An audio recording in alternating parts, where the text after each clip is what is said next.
আজকে অপরাধ বিচারে 1 বছর পূর্ণ হয়েই গেছে। আজকে দিনে 8 তারিখে আজকে 1 বছর হয়ে গেল। এখনো পর্যন্ত সিবিআই কাউকে, একজন বাদে কাউকে এখনো অবধি কোনো গ্রেপ্তার বা কোনো জিজ্ঞাসাবাদের জন্য ডাকেনি। কি বলবেন? কেন সন্দীপ ঘোষ, অভিজিৎ মণ্ডলকে গ্রেপ্তার করেছিল তো সিবিআই। গ্রেপ্তার করেছিল তাদের কাছে চার্জশিট দেয়নি। কালকে সিবিআই ডিরেক্টর বলেছে চার্জশিট দেবো দেবো দেবো, 3বার করে বলেছে।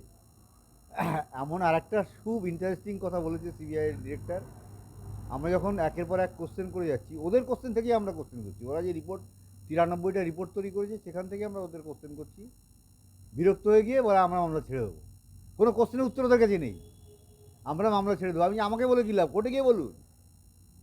আর এইভাবে কালকে আমাদের সঙ্গে সিবিআই ডিরেক্টরের সঙ্গে কথাবার্তা, চিন্তা করো কী ধরনের সংস্থা, 140 কোটি ভারতের যারা প্রতিনিধিত্ব করে তারা এই ধরনের কথাবার্তা বলে 1 বছর পরে যে আমরা মামলা ছেড়ে দেবো। তাহলে 1 বছর ধরে কী করছিল? গাছ কাটছিল? গাছ তো যে কোনো লোক কাটতে পারে, ওকে ওদের কি এত কোটি কোটি টাকা মাইনে দিয়ে ওই ডিপার্টমেন্ট রাখার কী দরকার? অত বড় বিল্ডিং সব তুলে দেওয়া উচিত সিবিআইয়ের মতন অফিসকে। আপনারা দিল্লি গিয়ে কার কার সাথে দেখা করলেন? দিল্লিতে আমরা অমিত শাহের সঙ্গে দেখা করার জন্য চেষ্টা করেছিলাম, কিন্তু কথাও ছিল, কিন্তু সোমবার পর্যন্ত থাকতে বলেছিলেন। উনি সেদিন দেখা করতে পারেননি, সোমবার পর্যন্ত থাকতে বলেছিলেন, কিন্তু আমরা থাকতে পারিনি। পরবর্তীকালে অ্যাপয়েন্টমেন্ট নিয়ে তারপরে আমরা আবার যাব। আজকে কি কি কর্মসূচিতে যোগদান করছেন? আজকে আমরা মেনলি WBJDF-এর যে কলেজ স্কোয়ার থেকে শ্যামবাজার মশাল মিছিল আছে, আমরা শ্যামবাজার ওদের সঙ্গে যোগ দেবো এবং ওরা ওখানে শ্যামবাজারে একটা র্যালিও করবে, সেইখানে আমরা থাকবো। সোদপুরে যে আজকে রাত জাগো ওরা তো দেখাই হবে, যখন আমরা যাব তখন নিশ্চয়ই ওদের সঙ্গেও দেখা হবে।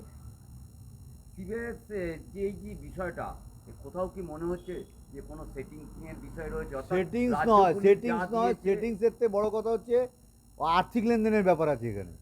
আমাদের কাছে প্রমাণ নেই, তাই সামনে এখন কিছু বলতে পারছি না। এটা সমস্ত ঘটনা, এবং নারকেলডাঙ্গা যে ঘটনাটা ঘটেছে, 4 বছর পরে চার্জশিট দিয়েছে, সেখানে কাউকে গ্রেপ্তার না করে আজকে সবাই কোর্ট থেকে জামিন পেয়ে যাচ্ছে। কী চার্জশিট দিয়েছে? আর্থিক কেলেঙ্কারি, যেটা কলকাতা আরজি করের হচ্ছে মামলা, যেটা চার্জ ফ্রেম হয়েছে, 2 দিন সাক্ষ্য গ্রহণ হয়েছে, 2 দিন সিবিআই লয়ার এবং সিবিআই যে আইও তারা পেপার্স নিয়ে যেতে ভুলে যায়। এটা কি? এটা ছেলে খেলা সব কিছু নিয়ে সারা ইচ্ছাকৃত ভুল, তার মানে না না, ইচ্ছাকৃত করে। এরা টাকা খেয়ে এরকম করে। আমার সামনে গিয়ে দাঁড়িয়ে বলতে পারি। আপনি কি সিবিআইয়ের বিরুদ্ধে অভিযোগ করছেন? সিবিআই তো এরকম কাজ করে না। প্রথম দিন আমাদের তখন সঞ্জয়কে কোর্টে তোলা হয়েছিল, 4:45-র সময় আমাদের লয়ার কোর্টে গিয়ে হাজির হয়েছিল, সেটাও আমরা জানি। সমস্ত ব্যাপারে ওদের গাফিলতি ইচ্ছাকৃতভাবে করে। ওরা আগে এসে এক বস্তা টাকা নিয়ে তারপরে সেটাকে আবার কভার আপ করার চেষ্টা করে। কোর্টে জানিয়েছেন? কোর্টে এই বিষয়ে আর সিবিআইয়ের বিরুদ্ধে কি কোনো সিবিআইয়ের বিরুদ্ধে কোনো কথা বলার মতন প্রুফ আমাদের কাছে নেই, সুতরাং বলতে পারছি না। চেষ্টা করছি আমরা প্রুফ। সীমা পাহুজার বিরুদ্ধে একটা অভিযোগ করছিলেন। সীমা পাহুজার বিরুদ্ধে তো হাজার অভিযোগ। গতকাল যে কোশ্চেন আমরা রেখেছি, কোনো কোশ্চেন উত্তর দিতে পারিনি। আমাদের কাছে যে কোশ্চেনটা আছে, এবং এমনকি যে 54টা কোশ্চেন হাইকোর্টে আছে, তাও উত্তর দেয়নি এখনো পর্যন্ত। আগামী দিনে অমিত শাহের সাথে যখন যোগাযোগ হবে এই বিষয়টা কি? অবশ্যই বলবো।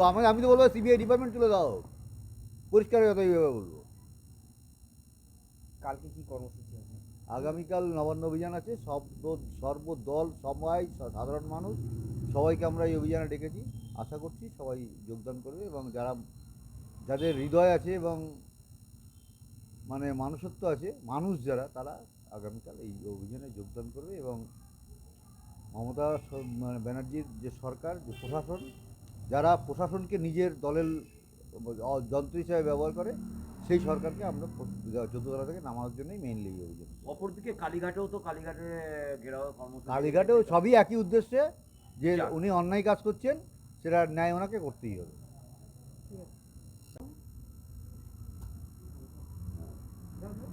বলো। কালকে তো দিল্লি গেলেন, কি কথা হলো? কার সাথে কথা হলো? দিল্লি আমাদের অনেকগুলোই কর্মসূচি ছিল।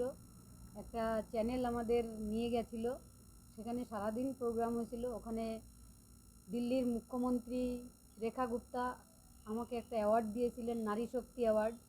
আমরা সেটা ওনার হাত থেকে নিয়ে আবার ওনাকেই ফেরত দিয়েছি, যে আমি নারী শক্তি অ্যাওয়ার্ড তখনই নেব যখন আমার মেয়ের ন্যায় বিচার পাবো। আমি ওনাকে হিন্দিতেই বলেছি, মুঝে ন্যায় চাইয়ে। উনি আমাকে হাত ধরে বলেছেন আপনি ন্যায় পাবেন, এই আশ্বাসটা উনি আমাকে দিয়েছেন। এবং তারপরে আমরা সিবিআই অফিসে গেছিলাম। সিবিআই অফিসে অনেকক্ষণ আমরা ছিলাম। সিবিআই এর সঙ্গে অনেক কথা হয়েছে, ও আমাদের কোনো কোশ্চেনের অ্যান্সার ওনারা দিতে পারেননি। তারপর আমরা এই কোশ্চেনগুলো দেখিয়ে সিবিআইকে এটা সিবিআই ডিরেক্টরকে হাতে দিয়েছিলাম। এটা ওনার হাতে দেওয়ার পর উনি নিয়ে চলে গেছেন, কিন্তু উনি বুঝতে পারেননি পেছনে এই পেজটা রয়েছে। উনি একটা ঘর থেকে নিয়ে আরেকটা ঘরে চলে গেছিলেন, তারপরে এটা দেখে আবার ফিরে এসেছেন, না না আমাদের স্পাইন আছে, আমরা এটা নিতে পারবো না। তখন আমরা দুজনে মিলে বলেছি আপনাদের স্পাইন নেই, তাই আমরা এটাতে দিয়েছি। নিয়েছেন যখন তখন নিয়েছেনই, আপনাদের স্পাইন নেই বলে আমরা চলে এসেছি।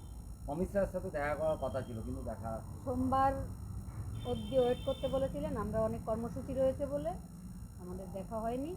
পরবর্তীতে যোগাযোগ করে যেতে বলেছে। আজকে তো 1 বছর পূর্ণ, আজকের দিনটা কীভাবে মানে কি কি কর্মসূচি? এটা একটা মায়ের অনুভূতি কখনো ভাষায় প্রকাশ করা যায় না। আজকের দিনেও মেয়েটা যখন ডিউটি গেছিলো আমি ওকে খাইয়েও দিয়েছিলাম। রোজকারই আমার নিয়ম ছিল, ভোর 4টায় ও ঘুমাতো আর আমি উঠতাম, সমস্ত কাজ ওর আমি করে দিতাম। ও আমার ঘরে এক গ্লাস জলও ভরে খেত না, কারণ ওর হসপিটালে অনেক কাজ, অনেক সেবা করতো মানুষের। এক গ্লাস জলও ওর বাবাই ওকে ভরে দিত, ও কোনো সময় নিয়ে খেত না।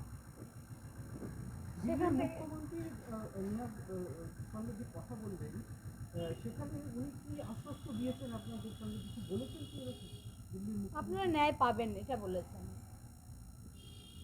আর সিবিআইয়ের সঙ্গে দেখা করার পর কতটা আশ্বস্ত আধিকারিক? কোনো আশ্বস্ত নেই, সিবিআই কোনো কাজ করবে না।